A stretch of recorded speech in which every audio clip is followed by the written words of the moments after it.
আমরা এতটাই ওপরে ছিলাম যে কিচ্ছু দেখা যাচ্ছিল না, ঘন মেঘের জন্য। আর চারদিকে একদম কুয়াশা কুয়াশা মনে হচ্ছিল। লাইট জ্বালিয়ে যেমন তেমন করে একদম গাড়ি স্লো করে পার হলাম। তারপর কিছুটা আসার পর এখানে দেখলাম একটুখানি কম আছে আর রাস্তাটাও বেশ পরিষ্কার। আর এখানে সব কম্পিটিশন হচ্ছিল কার হাত ওই ডালটাতে ধরতে পারে। তো এখানে তো সবাই জাম্প করে করে ধরার চেষ্টা করেছিল। তারপর গাড়ি পার্ক করে এখানে হেঁটে আসলাম। এটা হলো হাতির মাথা পয়েন্ট।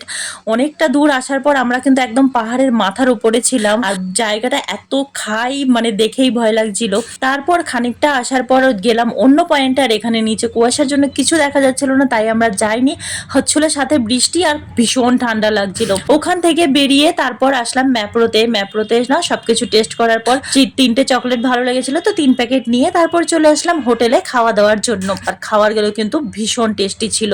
তো চলো আজকের জন্য টাটা, আবার কালকে দেখা হবে। ভিডিওটি ভালো লাগলে লাইক আর সাবস্ক্রাইব করে সাথে থেকো।